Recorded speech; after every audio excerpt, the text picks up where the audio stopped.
página? El 10. Ya, rayo, como ha ido el tiempo.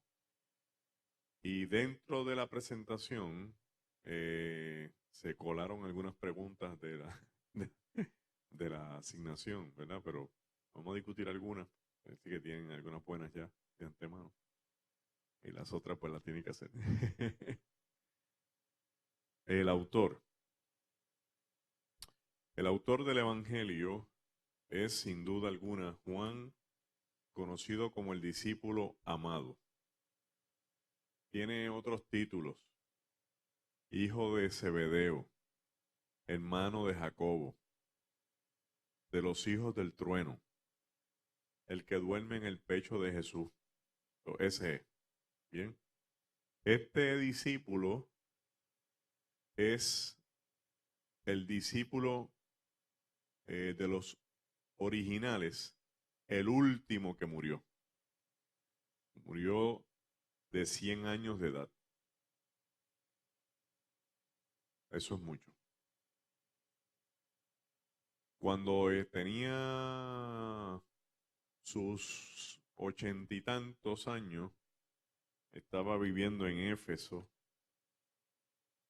con María. Él se llevó a María para Éfeso. Éfeso está hoy en Turquía. Antes, en el mundo antiguo, se llamaba Asia Menor. Lo trataron de envenenar. A Juan lo trataron de envenenar y él sobrevivió el envenenamiento. Eso no es leyenda, eso es verdad. Entonces, ¿qué pasa? Recuerde que hay un texto que dice que comeremos cosas mortíferas y no nos pasará nada. Entonces, esa palabra se hizo realidad en él y él agarró más popularidad todavía siendo discípulo de Jesús. Recientemente hay teorías que han querido desmantelar la autoría, o sea, hacer ver que este Juan no es el discípulo amado por razones de edad y el tiempo en el que se escribió. Pero el Evangelio de Juan es de los pocos libros de la Biblia que el autor se incluye con conocimiento personal de su propio escrito. Es de los pocos libros donde usted lee y se da cuenta que el autor se incluye en la lectura. Y el Verbo se hizo carne y habitó entre nosotros y vimos su gloria. Él está ahí. Vimos, Él está ahí.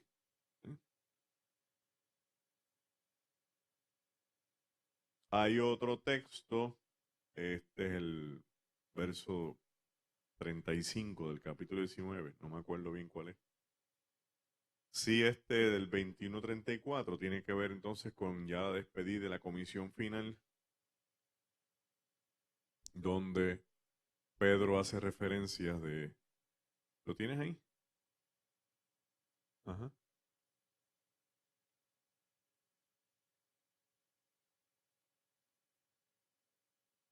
Eso, el que lo vio, él, yo que lo vi. Doy testimonio de esto para que ustedes que lo leen crean. Bien. Y aquí es ya la parte final, si lo buscas, Miriam, te lo agradezco. Después de la restauración de 21-24.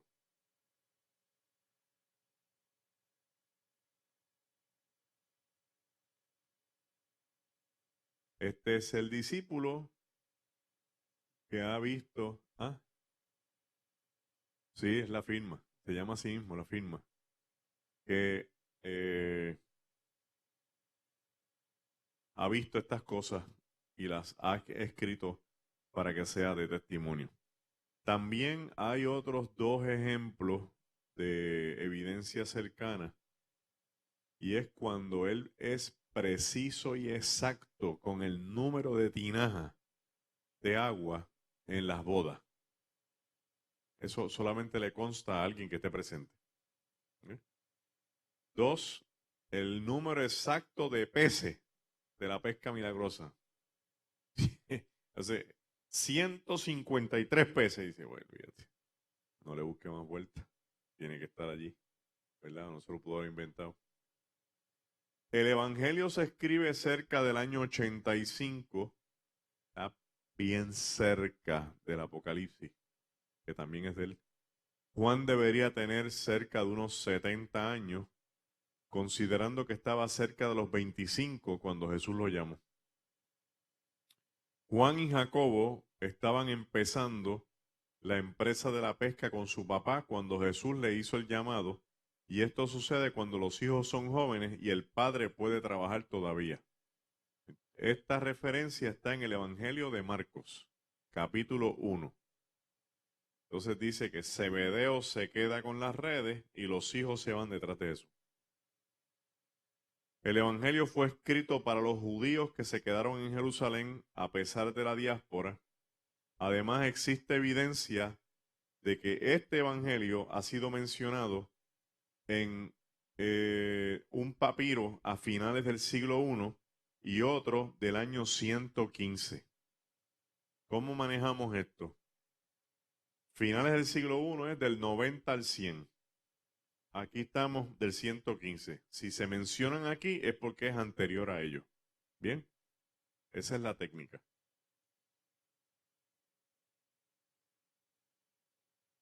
Lugar.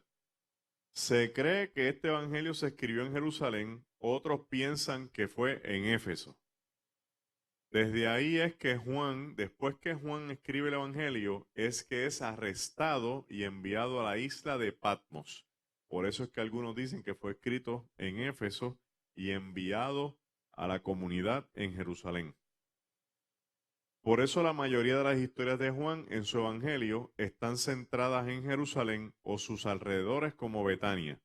Usted va a ver que este evangelio se distancia de los demás porque toda la historia grande de Jesús está centrada en la región de Judea, que es la región que comprende Jerusalén. Los debates con los líderes de la casa religiosa, del templo, las luchas con las cuestiones de la ley, el paralítico de Betesda, eso está en Jerusalén, el ciego de nacimiento también fue en Jerusalén, bien, y uno que otro evento en Betania, como es la resurrección de Lázaro, que está más o menos a unos 25 a 30 minutos de Jerusalén. Usted ve esta bocina.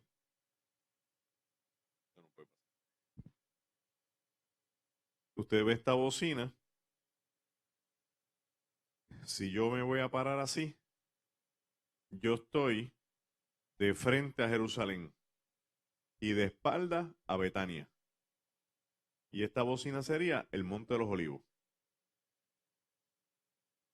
La cara del frente del Monte de los Olivos, esta Getsemaní, da a Jerusalén. La parte de atrás del monte da a Betania. No tengo ni idea de que Marta y María mandan a buscar a Jesús aquí. Y Jesús está al lado de acá. 30 minutos. Llegó 6 días después. 2 de enfermos y 4 muertos. Cuando Juan se refiere en el texto a los judíos, que lo hace bastante fuerte, ofensivo, habla de los que quedan remanentes en la ciudad luego de la diáspora. Habla del remanente que queda.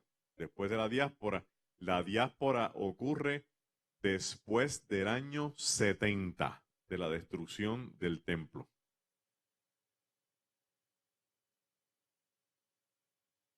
Juan escribió a varios grupos con objetivos diferentes. Unos de los más importantes es que le escribió a los judíos que no creían en Jesús como el Mesías y que aferrados a la ley fomentaron controversia. A ese grupo Juan le escribe parte de capítulos en el libro. Por ejemplo, ¿Cuál es la controversia del paralítico de Betesda cuando se sana? El sábado. El sábado. Bien. Pues eso es una controversia de ley. Un hombre que tiene 38 años de paralítico, que se le olvidó hasta lo que quería, porque Cristo le dijo, ¿quieres ser sano? Y dice, yo no tengo quien me lleve al agua. En vez de decirle, sí, yo quiero, ya se había olvidado que podía ser sano. ¿Eh? Entonces, cuando lo confrontan, oh, hoy es sábado. ¿Cómo es que este hombre ha hecho este milagro? El milagro del ciego en el capítulo 9. Lo sanan y después se van, le caen encima. Pero tú eres ciego de nacimiento o tú no eres de nacimiento. ¿Por qué? Porque hay una controversia de ley de que si es de nacimiento, ¿quién pecó? Si fue él o sus papás. En vez de darle gloria a Dios porque estaba ciego y ahora ve. Los relatos en Juan son todos críticos porque contienen crítica para los judíos fanáticos de la ley. Juan los escribe para que prevalezcan las contestaciones de Jesús. Juan ve como testigo la controversia y al ver la controversia la escribe porque en la controversia él ve cómo Cristo predomina con su contestación. Y como él le está enviando esto a un grupo de judíos que no creen en Jesús, pues le está diciendo, mira, este relato, estúdialo y evalúalo. De un lado, la posición de los líderes nuestros conforme a la ley y la postura de Jesús. Eso es un método de persuasión.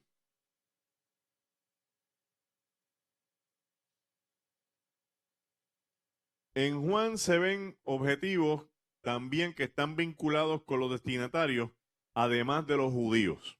Aquí vamos a entrar un poquito más adentro. En el capítulo 1 se advierten varias claves. La primera, establecer la preexistencia de Jesús. En el principio era el verbo era con Dios y el verbo era Dios. O sea, este Jesús que usted ve no existe desde el nacimiento de María. Es Dios hecho carne. ¿Sí? Y es un tema que no es vinculante a los judíos de manera directa porque no creían en Jesús, pero sí es un tema para un grupo de personas que iniciaron un movimiento que le hacía daño a los seguidores de Jesús llamado el gnosticismo. Y el primer objetivo era establecer la preexistencia de Jesús versus las teorías de subordinación. Lo voy a explicar ahora con calma para que las puedan ver. Ok. Después que Jesús resucita y el evangelio empieza a dispersarse por todos lados, gente que tiene otras mentalidades filosóficas, en vez de soltar la filosofía que tienen, lo que hacen es que la adaptan al mensaje del evangelio. Eso hace mucha gente hoy. Se convierten, pero no dejan la astrología.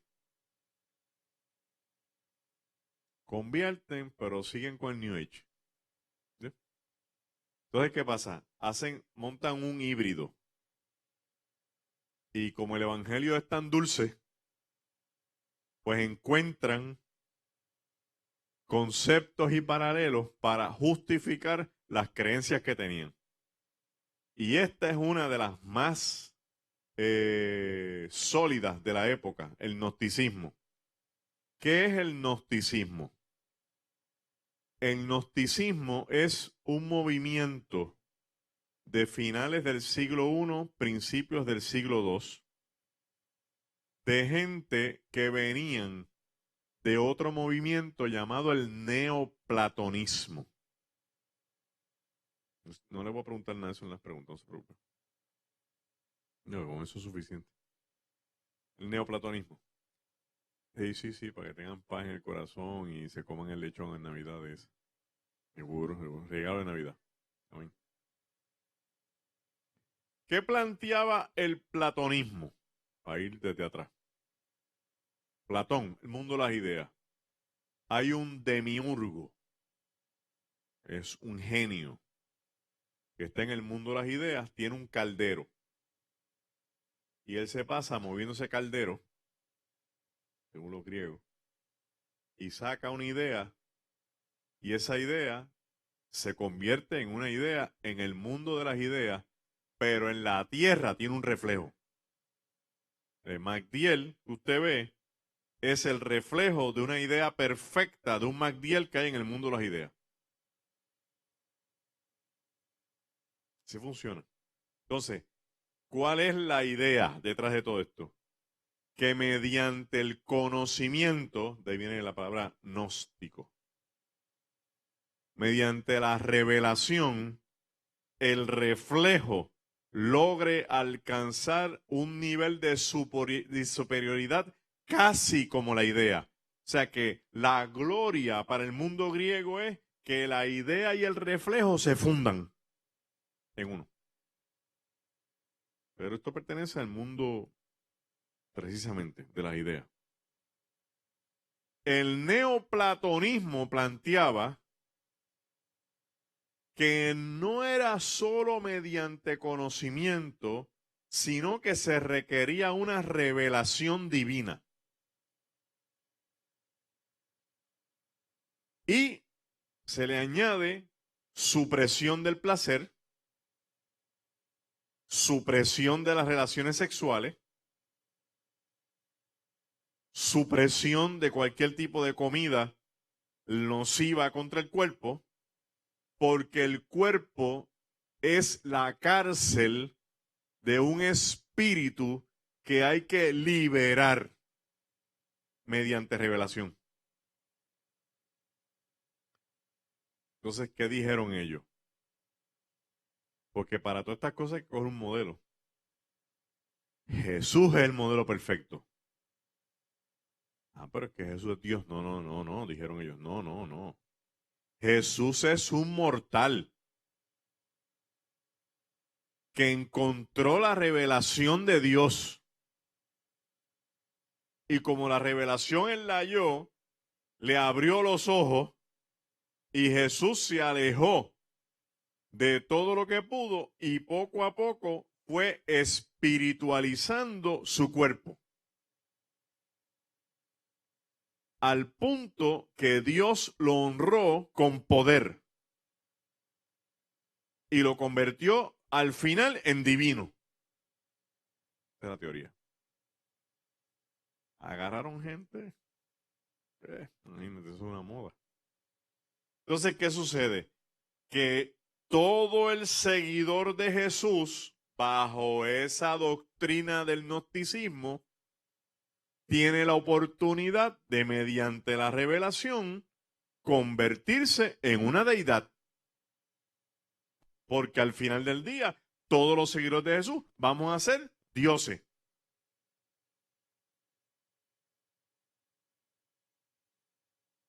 Bien montado. Bien montado. Ser humano, por más que puje, no va a llegar allí. No va a llegar allí. Nosotros seguimos siendo obra creación de Dios. Y es por gracia que nos han dado esta oportunidad. Entonces, ¿qué tiene que hacer Juan? Darle un golpe a la médula del gnosticismo, que es la humanidad de Jesús. ¿Con qué? Con la preexistencia. Entonces Juan agarra los discursos de Jesús sobre la preexistencia y los escribe todos, porque son todos los discursos donde Jesús aparece hablando la frase yo soy. Primero lo del verbo, pues con eso lo saca de carrera. Pero después, nuestro padre Abraham, que sí todo, sí, yo sé que ustedes son de vuestro padre Abraham, pero yo quiero decirle a ustedes que antes de que Abraham fuera, yo soy. preexistencia. Y si yo soy un buen judío, una de las lecturas clásicas que yo siempre voy a hacer es la historia de Moisés en el Éxodo, porque es el Pentateuco. Y ahí me voy a encontrar en el capítulo 3 con un Dios que se le aparece a este caudillo y le dice que él es yo soy. Entonces, ese yo soy del capítulo 3 de Éxodo retumba en los yo soy del Evangelio de Juan, en la figura de Cristo.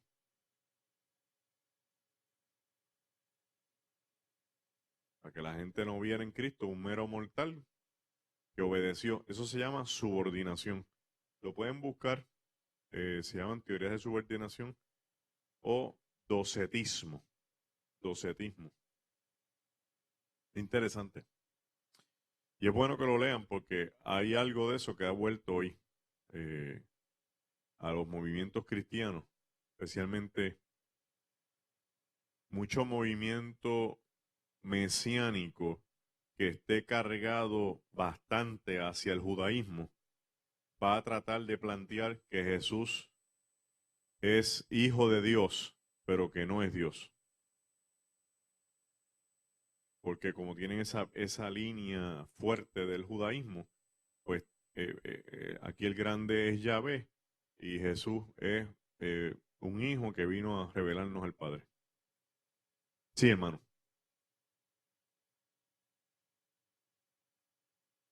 Ujú, ujú. Y, igual que los mormones. Está vigente, está vigente. Sí. Y ese es un buen ejemplo. Sí. Ellos cambiaron el Nuevo Testamento en muchos de los textos. Uno de ellos es el de Juan 1. Y en el principio, sí, palabra específica. En el principio era el verbo era con Dios y el verbo este, era un Dios. Y ese artículo ahí en griego no va, ni por casualidad. Pero lo ajustaron bien en inglés y lo tradujeron en español. Entonces, también, buen punto, eh, en el siglo VII, Mahoma tiene una crisis con la Trinidad. Y entonces, para sacar de carrera al cristianismo, en uno de los suras, que significa capítulo en árabe, escribe en el Corán, no digas que Alá es tres, Alá es uno. ¿Bien? Y ahí sacó el Padre, el Hijo y el Espíritu Santo, lo sacó de carrera. Después te dice, no digas que Alá tiene hijos, porque Alá es espíritu y no puede tener hijos. Ahí saca a Jesús de carrera, sí. Bien interesante. Pero es lo que él ve del movimiento del monasticismo en Arabia Saudita, viendo el movimiento católico agresivo con la venta de indulgencias y la venta de figuras y entonces toda la ortodoxia. Y él dijo, esto no puede ser así, Dios tiene que ser uno. Como él viene de un movimiento nómada, no tiene, es un alfabeta, no tiene mucho conocimiento, pues lo procesó con el recurso mental que tenía. Muy hábil para ser un analfabeta, muy hábil. No le diga nunca a un musulmán que Mahoma es analfabeta o se va a ofender. Pero la historia lo plantea así mismo, analfabeta. Sí, porque como si él escribió el Corán y es analfabeta, pero él no lo escribió un secretario que se llama Otman. Eso lo vamos a estudiar en enero, el Islam.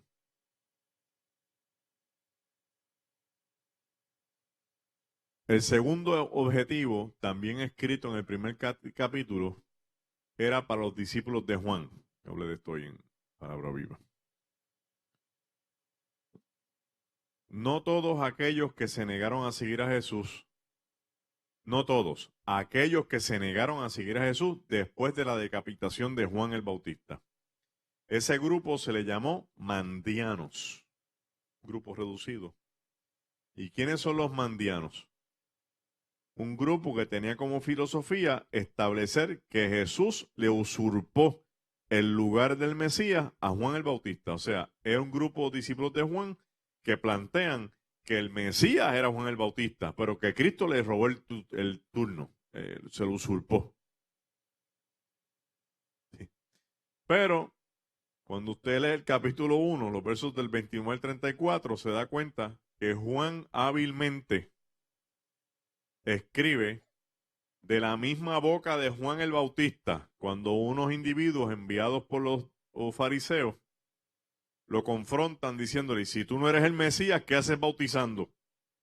Y entonces él contesta, yo bautizo con agua, pero el que viene detrás de mí tiene otro bautismo.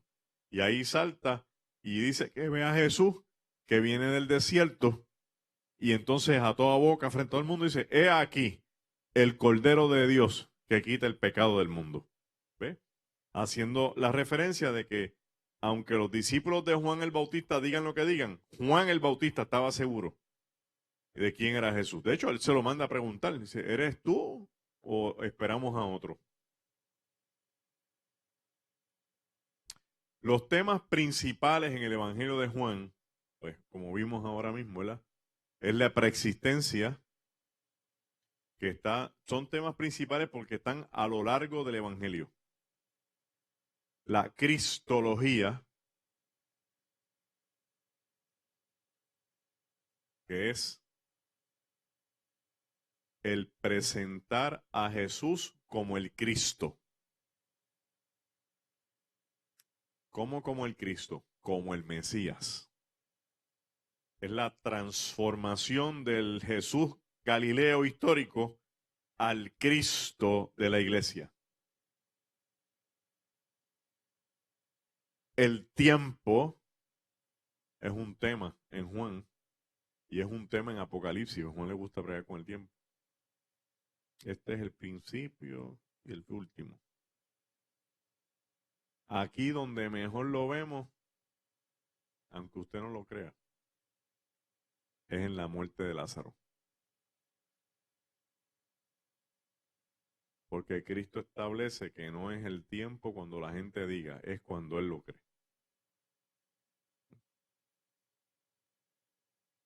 El orden se ve en varios textos. Eh, el primero de ellos es en las bodas. Hay un orden. Y el orden se altera porque se acabó el vino. Y si no hay vino en una boda, eso implica un elemento de maldición para los novios, porque han sido unos malos huéspedes. En el mundo del Medio Oriente, si usted es un buen anfitrión y alguien que puede ser un buen hospedador, usted trae bendición. Si usted es un mal anfitrión, usted trae desgracia. Abraham recibe la visita de 3 ángeles. Los atendió bien, les dio comida, hablaron un rato. Sí, a Abraham, Dios lo bendijo. Sí, de esos 3 ángeles, 2 llegaron a Sodoma y Gomorra. ¿Los trataron bien?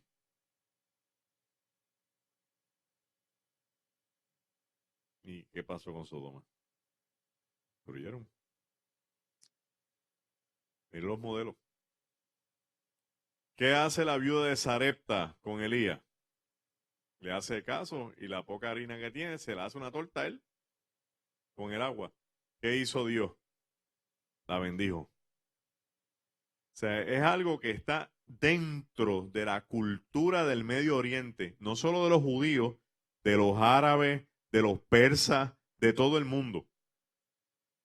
Ser un buen anfitrión. Entonces, aquí se acabó el vino. Ya eres un mal anfitrión. No calculó el número de visitas, no calculó el número Es que es bien difícil porque usted hace una boda y vienen los parientes de todos lados. Usted no sabe cuántos van a llegar, aquí no hay internet, ni celulares. ¿Okay? Entonces María viene corriendo. Haz algo. Y él le dice, mujer, mi hora no ha llegado.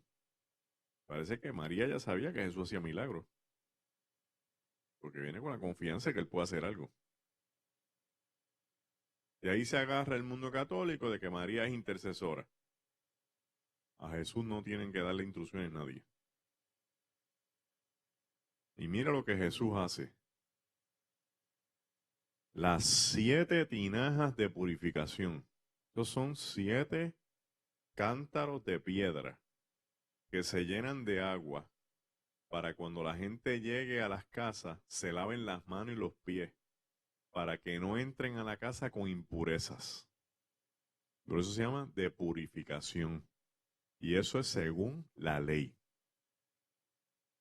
Las 7 cántaros de agua para lavarse las manos y los pies.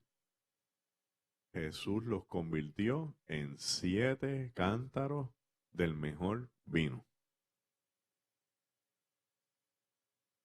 El instrumento de la ley, Jesús lo ha convertido en la sustancia para cubrir la deficiencia de la boda. Teológicamente, lo que ha pasado aquí es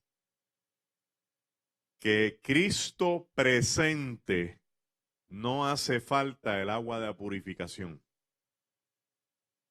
porque Él está presente. Y que el vino bueno se sirvió ya, pero el mejor acaba de llegar, que es Cristo. Esa es la enseñanza teológica dentro de eso. Entonces hay un orden. Hubo un buen vino, pero ahora llega el mejor. Hubo agua de purificación, pero ahora hay vino. ¿Mm? Hubo una crisis, pero Cristo entra a resolver la crisis. Eh, También lo vamos a ver presente, sí, hermano. Vino, vino. Aquí es vino con alcohol. Te voy a decir cuál es el proceso para que tú veas cómo es. Se cogen las uvas, se lavan, se echan en un lagar y se mete la gente y empiezan a aplastarla con los pies. Esto tiene un declive y va saliendo de ahí zumo. Si lo agarras ahí, tiene jugo. Pero no lo agarras ahí. Eso va para, ¿cómo se llama esto? Nadie pone el vino nuevo en odre. Eso va para un odre. Se mete en ese odre y se deja ahí para que se fermente. La fermentación ya es alcohol. Ahora te voy a explicar por qué lo hacían. Porque no es que sean borrachos y esas cosas. Es porque el agua del tiempo de Cristo estaba altamente contaminada y preferían cenar o comer con vino porque le asentaba mejor los procesos de digestión. Eso es lo que le dice Pablo a Timoteo. Que ahora la gente pues quiere, ¿verdad? No, que era zumo, que era... Si quieres sacar el zumo, tienes que intervenir el proceso del odre y sacar a tiempo lo que echaste ahí antes que se fermente. Y él no va a hacer eso porque va a botar un odre. Y, y un odre cuesta en el tiempo de Jesús. ¿Eh? Ahora, nosotros acá no vamos a agarrar el texto para decir, vamos a irnos a beber. Porque un país como este, donde la mayoría de los problemas de violencia doméstica, la mayoría de los problemas de accidentes en la carretera, los problemas que tenemos de violencia y de agresividad, los problemas que tenemos de incestos, de violaciones y agresión sexual, están todos vinculados con alcohol. La iglesia debe considerar, tener conciencia de que no puede estar auspiciando eso. No es un asunto de pecado, es un asunto de conciencia. Hay gente también que se va al extremo, ¿no? ¡Ah! Pero se mete en un palo de NyQuil. Y NyQuil tiene 22% de alcohol por volumen. Un palo de NyQuil es más fuerte que una lata de cerveza. O que una copa de vino. Bien. También el orden lo vamos a ver en el texto de Juan cuando Cristo está caminando sobre las aguas. ¿Por qué? Porque para el mundo judío el agua tiene doble significado igual que el fuego. El agua es de purificación, de nueva vida, de bautismo, pero también es de destrucción, porque el diluvio es con agua, porque la tierra estaba desordenada y vacía, como algunas de nuestras cuentas de cheque, y el Espíritu de Dios se movía sobre la faz de las aguas. ¿Sí? Porque el salmista dice, las muchas aguas me han pasado por encima, dando a entender que el agua ha sido destructiva para su vida. Entonces el judío tiene recelos con el agua y la ve cuando está en su forma natural, sea de lluvia, sea de mar o lago, la ve destructiva. Entonces Cristo viene caminando sobre las aguas. Y ahí tenemos dos conceptos. Uno que se llama el cronos, el cronos, el caos, y el otro sí, el cronos, el cosmos. El cosmos y el caos. Cosmos y caos. Cronos es tiempo. Cosmos, ¿qué es cosmos? El orden, la armonía. Porque Cristo es la palabra por la cual todo fue creado, para Él y por Él. Así que Él representa el orden. Sobre un mar agitado que representa el desorden. Tenemos al Cristo del orden sobre el desorden. Además que Él representa el orden porque caminar sobre el agua implica tener dominio sobre una ley de física cuántica. De los pesos livianos y los pesos, los objetos livianos, los objetos pesados. Es decir, Él hizo el mundo y el mundo lo estableció con leyes. Jesús es el Señor de las leyes que operan en el mundo. ¿Bien? Vida eterna, los capítulos del 14 en adelante, que son los discursos con los discípulos, todos son discursos de establecer vida después de esta, relación con el Padre, la unicidad de Cristo con el Creador. Y se presenta también lo que se llama en el mundo cristiano el Paracleto, la promesa del Consolador. Tampoco hay que estar gastándose para buscarlo. Es una promesa. El que lo pida, lo recibe. Ah, hermano, es que yo no he hablado lengua. Vuelvo. El que lo pide, lo recibe. Las lenguas son una de las muchas señales que el Espíritu Santo tiene. El milagro más grande del Espíritu Santo no es hablar lengua. Es convertir al pecador. Después de convertir al pecador, enseñarlo a amar y a perdonar. ¿Qué es más importante que hablar lengua? Y un creyente que se levante y pueda perdonar a quien lo haya agredido, ofendido y tratarlo como una nueva criatura en Cristo, tiene el Espíritu Santo. Despreocúpese de eso. Fuiste sellado. Está ahí, es una promesa. Que tiene que, nada, desarrollar la relación después, pero lo tienes ahí. O sea, el Espíritu Santo vive en el creyente. Por eso Cristo dijo, aquí mismo en Juan se lo dijo, es menester que yo me vaya para que venga sobre vosotros el Consolador. Bien. Este es un evangelio de vanguardia, ¿sabes? El idioma. El texto se escribió en griego, en un griego conceptual que abarca más significados que cualquier otra expresión gramatical. Los conceptos tienen mayor impacto por su uso en la redacción. Por ejemplo, verbo, vida, tiempo, luz, pan, morada, casa, verdad y camino. Son algunos de los conceptos que campean por su respeto en el Evangelio de Juan y que el concepto arrastra la interpretación de toda la redacción. A ver.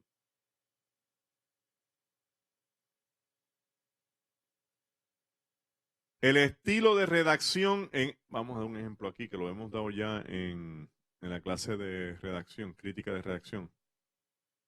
Cuando Jesús dice, yo soy el camino, la verdad y la vida. Tienes camino, verdad y vida.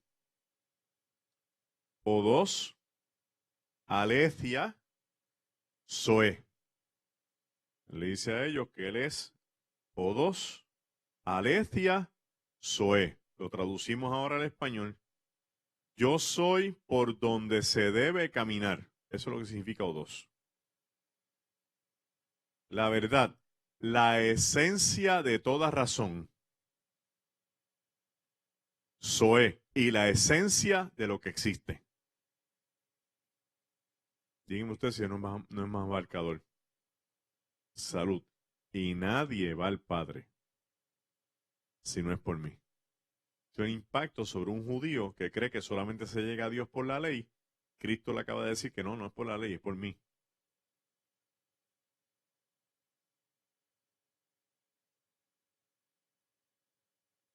El estilo de redacción en este evangelio está centrado en los discursos teológicos. El evangelio de Juan, por eso se conoce como el evangelio teológico, porque lo que tiene o lo contiene son discursos teológicos. También en la redacción vamos a encontrar diálogos entre personas. Jesús la samaritana, Jesús y Nicodemo, Jesús y la mujer adúltera, entre otros.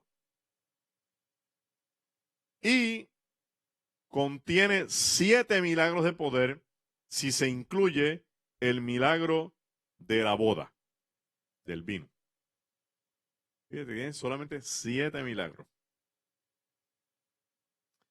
Ahora, el milagro más prominente del Evangelio de Juan y de toda la vida de Jesús es la resurrección de Lázaro. Primero porque es una resurrección. Estamos trayendo un muerto a la vida. ¿Bien? Un muerto que está ya descomponiéndose. ¿Y que tiene cuántos días ya? 4 días. Con 3 días se certificaba un muerto. Porque el judío pensaba y que era probable que el alma estuviera dando bandazos y que en cualquiera de esos 3 días el muerto se levantaba. Pero ya el 4.º día se firmaba una certificación de que el hombre está muerto. De Cristo llega against all odds a un ambiente hostil con gente que lo quiere matar. Porque el texto lo dice en capítulo 11. Los discípulos en crisis. ¿Están en crisis? ¿Por qué están en crisis los discípulos? Están en crisis porque el ambiente es de controversia, de contienda. Jesús llora. Una de las 3 veces que Jesús llora. Jesús llora, pero no es porque Lázaro esté muerto, es por la incredulidad de la gente. Y dice, el texto dice, y volvió Cristo, se compungió nuevamente, 2 veces en una sola ocasión. Y entonces hace esta oración a brazo partido. Padre, yo sé que tú siempre me escuchas. Que esta muerte es para gloria. Termina de orar. Lázaro, sal fuera. Entonces, aquí vamos a ver algo que solamente se puede ver en el terreno. Cuando antes se podía ir a ver la tumba de Lázaro, ya no se puede mucho porque ya está en zona palestina y no hay mucha seguridad. Pues uno venía y usted suponga que la tumba de Lázaro está aquí, la entrada está aquí arriba. Usted venía subiendo una cuestita, tan, tan, tan, tan, tan, tan, tan, y entraba aquí. Y bajaba como 50 escalones. Y abajo estaba la tumba. Entonces, cuando yo bajé por primera vez, dije, pero cuando dice el texto, y cuando estaba en la entrada, él dijo, desatarlo. ¿Cómo subió las escaleras? Jesús lo tuvo que haber hecho flotar. No hay otra, porque no puede subir. No tiene mango. Los escalones son cortitos. Son 50. Aquí a la gente las amarran con los pies como si fueran momias. Está bien cuesta arriba. No tiene flexibilidad en las piernas. Supongamos. ¿Sabe por qué yo lo digo, hermano? Porque le restamos tanto poder a Cristo. Le damos tanta cabeza intelectual que queremos procesarlo todo a nosotros y se nos olvida que Dios hace lo que le dé la gana, siempre que no vaya en contra de su naturaleza. A lo mejor no lo tenían allá abajo, a lo mejor estaba arriba, no sé, pero si estaba abajo, bueno. Este milagro cobra vigencia porque llega hasta las autoridades. Acuérdese que a Cristo lo están velando para matarlo y de momento resulta que todo el mundo se da cuenta que Cristo saca un muerto de 4 días después de muerto de una tumba y la gente va a empezar a decir, este es el Mesías. Porque en la literatura judía no bíblica, el Mesías tiene poder para resucitar a los muertos.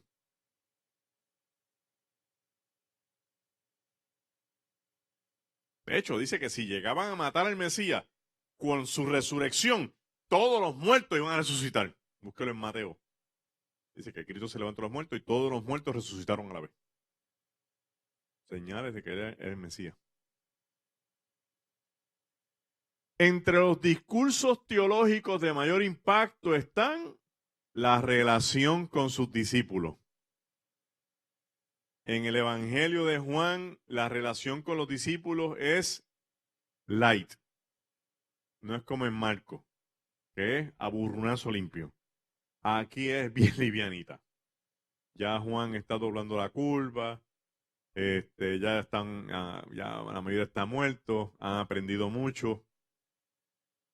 Pasa siempre algo, y no lo voy a dejar pasar porque estamos en el Evangelio. 2 cositas. La primera, Felipe. Felipe es el analítico del grupo. Muéstranos al Padre y esto nos basta. Abuela, ¿hace cuánto estoy con ustedes? Y todavía no me conoce. Pero cuando la gente tuvo hambre, la alimentación de los 5,000, Jesús se le acercó a Felipe para probarlo, a ver cuánto había en la bolsa, para ver si daba para comprarle a todo el mundo. Y Felipe se fue como nosotros, al plano material y dijo, Nacho, con esto no damos ni por un hamburger, esto no da. ¿Eh? Cristo probando a un discípulo. 2, Judas y Juan. Las mesas en el tiempo de Jesús, si van a sentarse más de 9 personas, es esta mesa, esta parte al fondo, una pata aquí y otra pata aquí. Se forma como si fuera una U. Bien. Pero el líder no se va a sentar aquí. Se va a sentar en un lateral para que los enemigos no lo identifiquen rápido. si no saben dónde está sentado.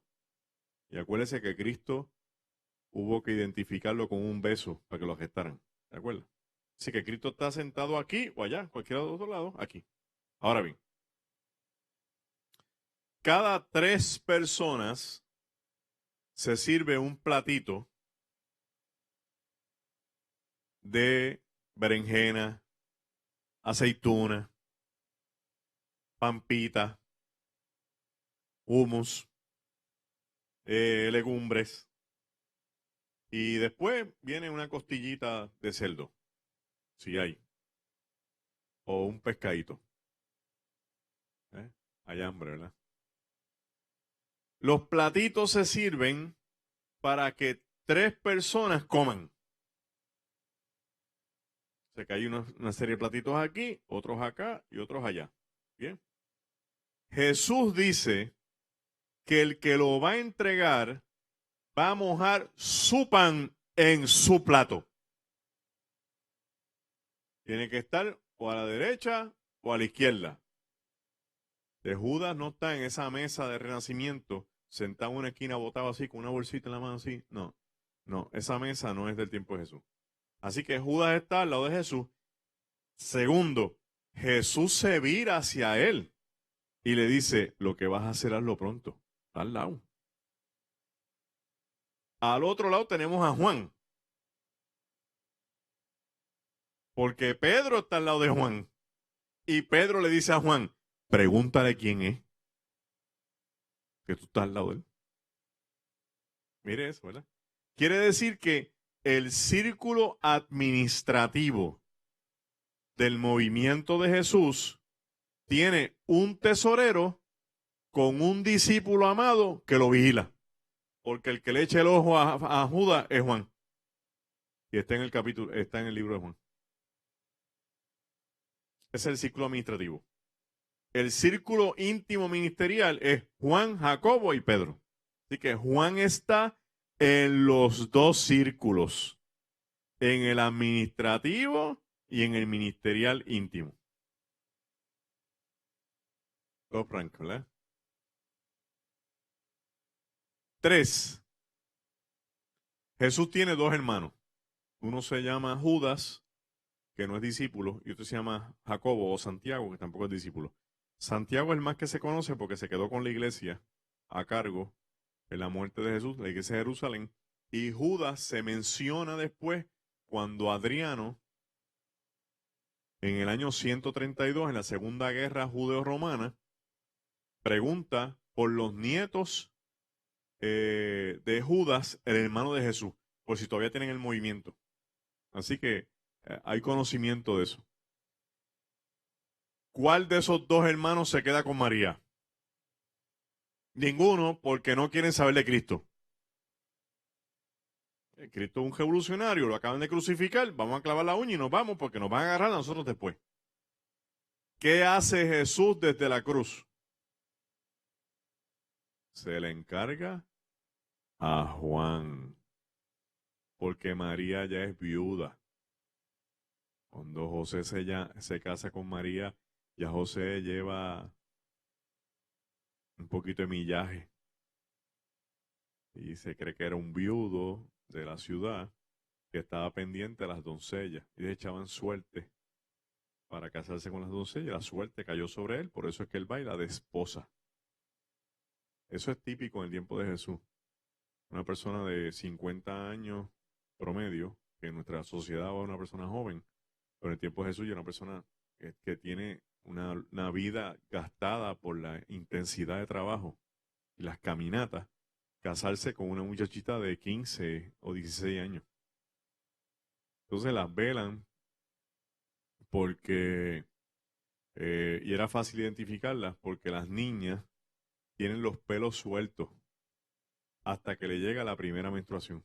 Cuando le llega la primera menstruación le ponen un pañuelo. Entonces ya ahí, como tiene pañuelo, ya está lista para casarse. No importa la edad que tenga. La unicidad con el Padre. Gloria a Dios por el 2019 y por vivir en Puerto Rico. Gracias a Dios por los taínos y por todo el mundo que ha venido aquí. Pues esto es un paraíso. Este es el único evangelio donde Jesús, en elementos de redacción teológica, establece que el Padre y Él son uno.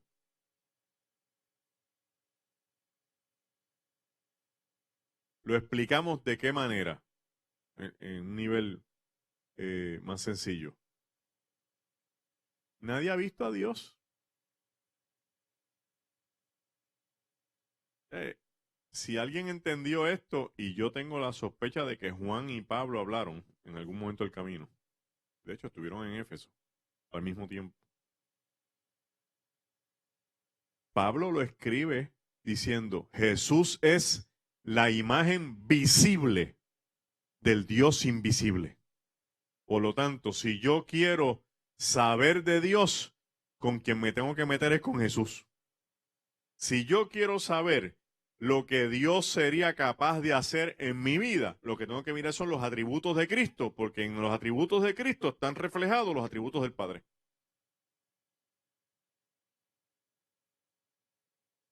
3, la revelación del más allá. Hasta Cristo hay diferentes movimientos teológicos. El que se muere, el espíritu a Dios y el cuerpo al polvo, porque el polvo ve y polvo vas a hacer. Aquí no hay cielo en esas cosas. Y cuando decían que el espíritu vuelve a Dios, no es el espíritu y el alma, no es el soplo, se acabó. O sea, en el mundo judío había un movimiento bien grande que decía que usted lo único que tiene es el soplo mientras está vivo. Se murió y se acabó. Los más rigurosos en esto eran los saduceos, que no creían en la vida del más allá. Y son los que vienen con el cuentito a Cristo. Este se casó y se murió y volvió y se casó, ¿verdad? La historia que usted ya sabe. Cristo dice, allá no va a haber esa cosa. Ese es el cuento del hombre que se murió y estaba gozando en una nube por allá. Y después se murió la esposa. Y fue y lo buscó, negro. Y él le dijo, ¿qué negro qué? Mi amor, si estamos casados. Eso era en la tierra, era hasta que la muerte nos separe. Aquí cada cual coja su nube, ajanque por ahí y disfruta el cielo. Qué cruel, ¿verdad? Cuando Jesús se enfrenta con sus discípulos a darle la noticia de que Él se tiene que ir, una noticia grave, llevan 3 años, un poco menos juntos, y ahora que te vas y para dónde y cómo es esto y qué sé yo, no se preocupen. Yo voy a la casa de mi padre, donde hay muchos lugares de paz, son moradas, para que donde yo esté, vosotros también estéis. Coma. Si no fuera así, yo os lo hubiera dicho. De todos los mensajes sobre el más allá, ese es el más contundente, porque ese posiciona a Cristo a haber estado allá primero y haber venido acá y asegurar que volvemos para allá.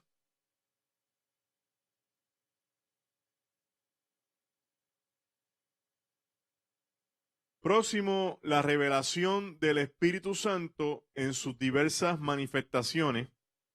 Y note usted que en los discursos teológicos de Juan, Jesús cuando habla del Espíritu Santo, habla enfáticamente sobre el elemento de que nos lleva a toda verdad y a toda justicia.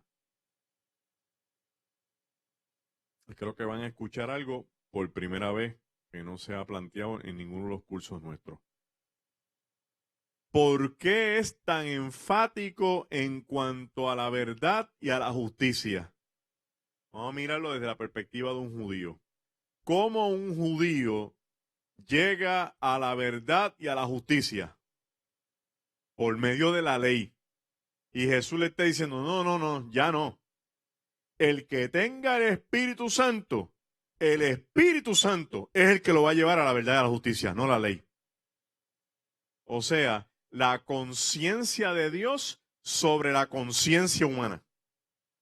Que por eso el ser humano, después de conocer a Cristo, estar sellado con el Espíritu Santo, comete algo que no está bien, no va a poder dormir porque la conciencia de Dios lo empieza a decir, esto no fue justo, esto no es verdad, esto no es lo cierto. A mí me da un poquito de temor cuando yo hablo de estas cosas porque como uno ve otras, dice, Dios mío, hay gente aquí que no teme a Dios.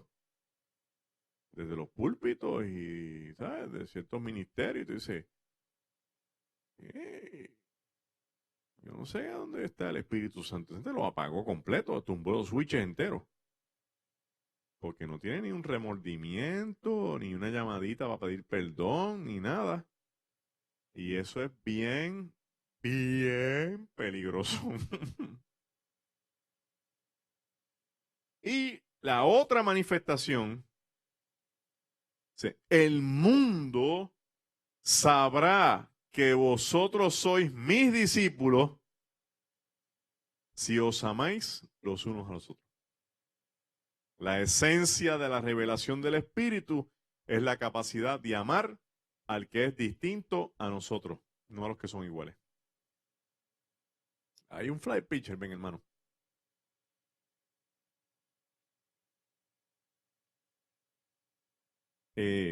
Subió a la vara. Ya no es como ustedes se aman, es como yo los amé. ¿A nivel de qué? De entregarse uno por los otros. Porque así, esa es la vara alta de Cristo. La entrega, el compromiso. Gracias, hermano.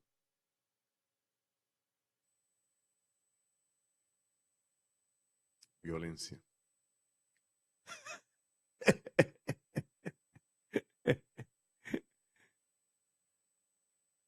El primer milagro de Jesús, estas son parte de las asignaciones que usted tiene. Siempre es la lectura, de qué trata la historia, cuál es el problema que requiere intervención de Jesús, qué pide la intervención, qué hace Jesús, qué impacto tiene sobre el maestro de sala, qué explica Jesús al final. Ese ya lo discutimos. El hijo de un noble, ese lo voy a pasar. El paralítico de Bethesda, 38 años frente al estanque. Es un estanque, después lo convirtieron en una piscina, pero originalmente un estanque es de agua estancada, porque ahí se lavan los animales para llevarlos al templo. 38 años, porque el pueblo de Israel estuvo 40 años de Egipto a Israel, a la tierra prometida, pero 38 en el desierto, dando vueltas, dando cantazos. Porque vas a que tiene un año para llegar y después un año para salir. Y este tiene 38 años. Hay un paralelo. El paralelo cabalístico, como se llama, por número, es que este paralítico, con su condición, representa las personas confundidas, que no saben ni entienden dónde está Dios. Él quiere llegar al agua porque un ángel bate el agua, supuestamente, y el que llega ahí se sana. Pues no hay registro de ningún sano. Era un mito. Él por 38 años está esperando que un mito que suceda y cuando llega a Cristo no lo puede ni ver y dice, yo no tengo quien me lleve al agua. ¿Bien? Entonces cuando se sana viene la crítica sobre el elemento de la ley. El sábado, ¿qué peso le estamos dando a la ley? ¿Qué peso le estamos dando a la tradición? ¿Qué peso le estamos dando a los cuentos? ¿Qué peso le estamos dando a lo que escuchamos? ¿Y qué peso le vamos a dar a la presencia de Cristo? La alimentación de los 5.000, que la pregunta que viene para ustedes, compare esta narrativa con las otras, con la de Mateo. Jesús anda sobre el mar. Aquí sí me voy a parar. Aquí vamos a dedicarle un ratito aquí.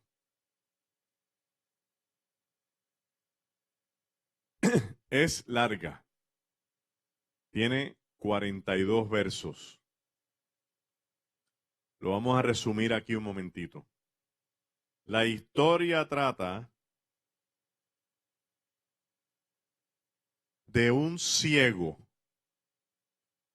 aparente de nacimiento, porque ese es uno de los issues que hay, que Cristo lo ve y empieza a hablar con él y Cristo decide sanarlo.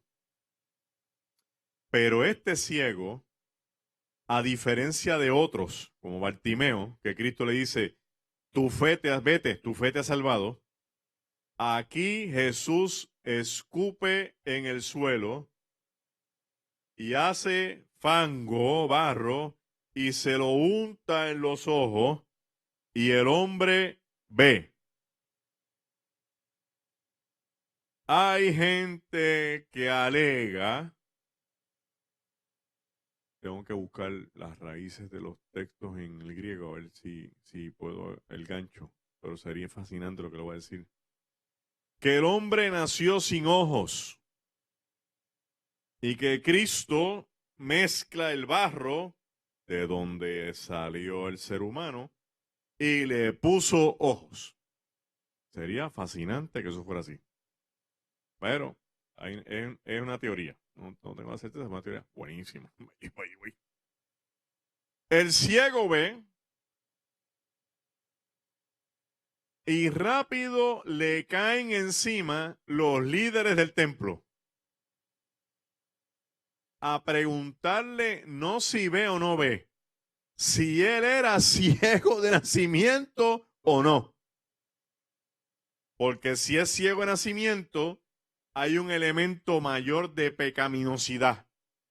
Y entonces el que lo sanó tendría poder sobre el pecado. Ese es el issue. Después vienen y el ciego les dice, yo no sé, yo era ciego y ahora veo. ¿Cuál es el problema? ¿Cuál es el show de ustedes? Se van y buscan a los papás. Déjaselo porque es un chisme bien bueno. Y acá el hijo tuyo que estaba ciego, el ciego de nacimiento, le dicen, ¿él edad tiene? Pregúntenle a él. Oye, yo no me voy a meter en eso. ¿Por qué? Porque si es ciego de nacimiento, está cargando el pecado de los papás. Y los papás dicen, yo no me voy a meter en eso. Pregúntenle a él. Y vuelven donde el ciego, a la carga. Pero Dino, ese que te sanó, ¿es profeta? Dice, yo no sé. Él me sanó. Ahora bien, y se siguen y siguen y siguen hasta que Cristo vuelve y se encuentra con el ciego. Y lo confronta. ¿Crees en el Hijo de Dios? Sí, bien, porque le has visto. Porque he venido a juzgar. Si usted coge ese texto y monta una escalera, primero Cristo aparece como hombre. En la redacción, léalo con calma todas las cosas que Cristo es. Hombre. Después lo suben a profeta. Después lo suben a maestro. Después lo llevan a hijo de Dios mismo. ¿Has visto al hijo de Dios? Y él, entonces lo último, él es el juez, el hijo del hombre. Eso se llama alta cristología. Es un texto, recuérdalo toda su vida, es un texto de alta cristología, porque lleva a Cristo desde la perspectiva de los demás, que es supuestamente un hombre, hasta la figura máxima del judaísmo, que es el Hijo del Hombre, el que puede juzgar vivos y muertos, perdonar pecados, resucitar muertos y sanar enfermos. Es uno de los textos más espectaculares que tiene el libro de Juan. A mí me fascina. La resurrección de Lázaro, que ya la hablamos. Póngale énfasis al discurso de Juan, de Jesús con Marta y con María, a los reclamos. Jesús tiene varios encuentros en Juan. El encuentro de Jesús y Nicodemo. Nicodemo se acerca a Jesús diciéndole, sabemos. O sea, él viene de algún sitio donde hay una reunión, posiblemente el Sanedrín. Y en la reunión es bien probable que el debate es quién es este Jesús. Entonces nadie va a decir que es el Mesías, ni mucho menos van a decir que es el Hijo de Dios. Entonces llega a un consenso de que, bueno, por lo menos Dios está con él. Porque nadie hace lo que él hace a menos que Dios esté con él. Y Nicodemo se adueña del consenso y se lo viene a decir a Cristo de noche para que no lo vean. Y le dice, sabemos que vienes de Dios, porque nadie hace las cosas que tú haces a menos que Dios esté con él. Y Cristo, en vez de decirle gracias, muy amable de tu parte, por el centro del pecho le dice, tienes que nacer de nuevo. Y eso se llama una fragmentación en la transacción de comunicación. Porque no hay una relación en la contestación de Jesús y en la aseveración de Nicodemo. ¿Cuál es su nombre? Magdiel Narváez. Transacciones completas. Fragmentaciones. ¿Cuál es su nombre? Yo no fumo gracia. Sabemos que vienes de Dios. A mí no me importa. Tienes que nacer de nuevo. ¿Bien? Entonces, cuando Cristo hace eso y suena como si fuera un recalcitrante, que no lo es, lo que pasa es que Cristo está hablando a la necesidad del corazón del individuo, a la médula. Sí, sí. Cuando pasa esto, es que Cristo pasa por alto la adulación que le están haciendo y dice, está bien, eso no me importa. Mira, Nicodemo, de verdad, tienes que nacer de nuevo. Para atraer la atención a Nicodemo sobre cuál debe ser la verdadera conversación. Después lo confronta y le dice, ¿eres tú maestro de Israel? ¿No sabes cómo hacer esto? ¿De qué tú estás enseñando? Bien. Y el nacimiento nuevo es un nacimiento primero de convicción, de creer. El Evangelio se trata de una experiencia de vida, no de un cumplimiento de requisitos. Me confronta, me hace saber dónde estoy y hacia dónde me puedo ir con él. Es vida. Y lo voy a patentizar con un acto público, que es el nacimiento a través del bautismo en las aguas, y con un acto espiritual, que es la posesión del Espíritu Santo en mi vida.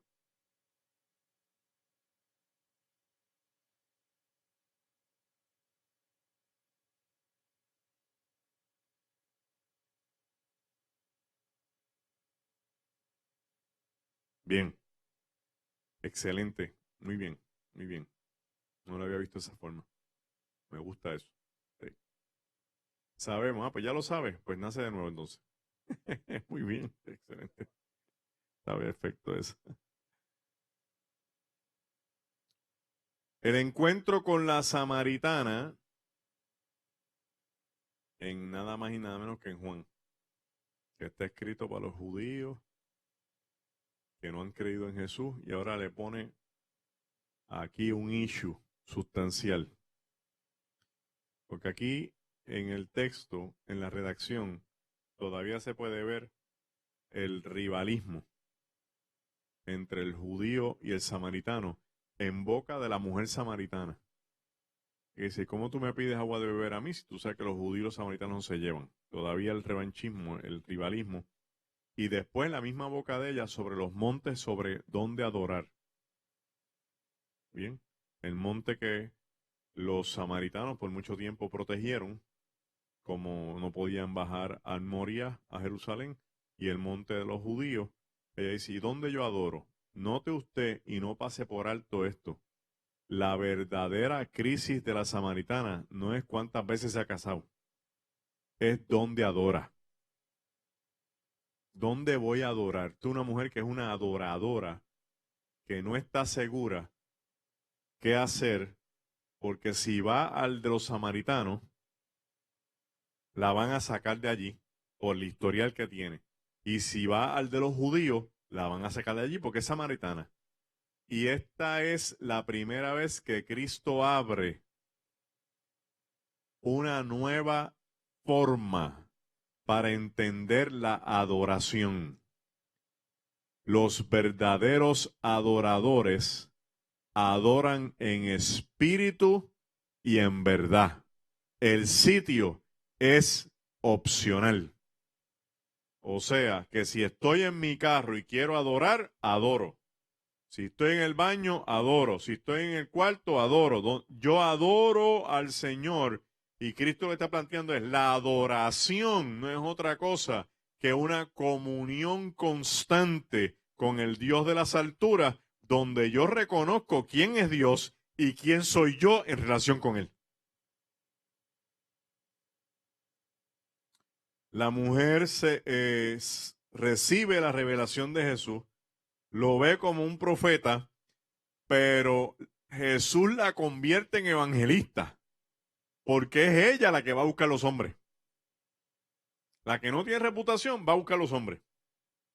Y cuando le dice, yo creo que encontré el Mesías, y empieza a explicarle, y yo dice, no digas más nada, se te ve algo. Mira, mira qué interesante, dice, de 6 hombres con los que te has cruzado, nunca se te ha visto lo que se te ve hoy.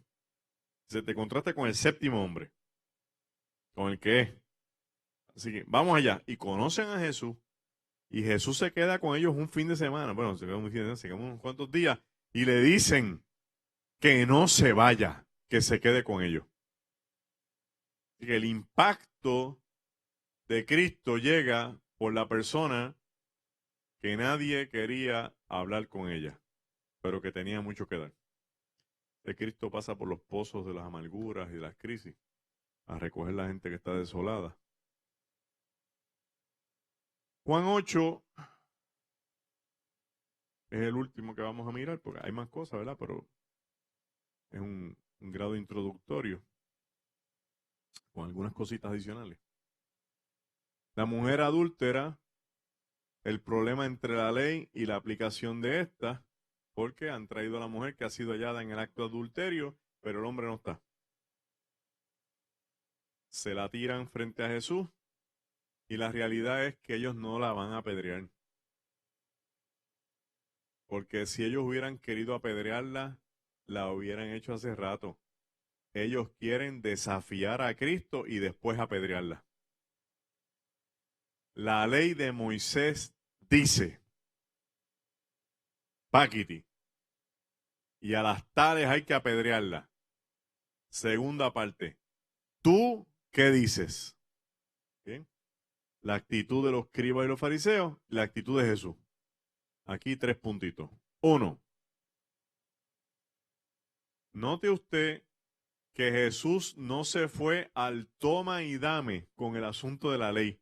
No, eso es la ley de Moisés, pero es que Dios tiene misericordia.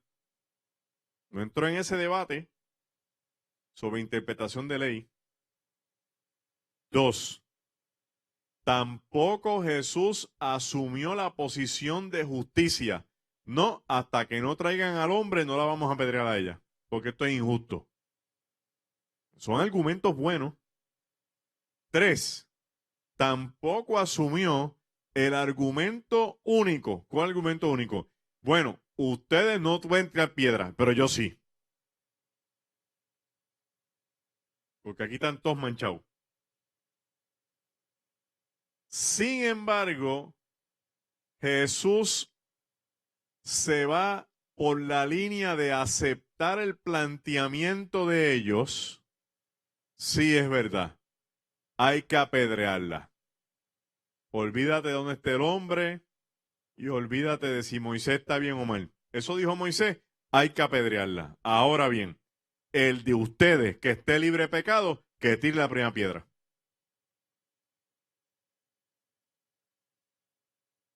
Bravo, bravo, bravo, bravísimo, bravo. No se sabe qué escribió en el piso. La gente hace mil historias, ahí sí que yo no me meto. Porque si me preguntan a mí, para mí son ceritos y cruces. Porque aquí lo importante es la confrontación. Yo creo que él no los quería ni mirar. Que se miraran ellos. Porque todos se conocen, vienen todos juntos. Mamá siempre dijo que las palomas no vuelan con los buitres. Si son todos unos buitres, vienen todos juntos. Entonces están mirándose, se miran y dice, yo te conozco a ti, no, ¿sabes? No tires la piedra, ¿no? Yo también te conozco a ti, yo sé lo que tú hiciste. Y sé la pata que tú coges, ahí está, pues suelta la piedra. Y sueltan la piedra y se fueron. No hay una mejor vara para medir que la vara de la conciencia personal. Y Cristo le dijo, sí, pero vamos a usar la vara. ¿Qué vara usamos? ¿La de Moisés? Vamos a usar la de Moisés. ¿Hay que apedrearla? Pues apedrearla. Usted está libre de pecado. Mira la primera piedra. La actitud de la mujer, sumisa, sin opciones. Y Cristo, ¿dónde están los que te condenan? No están. Yo tampoco te condeno. Pero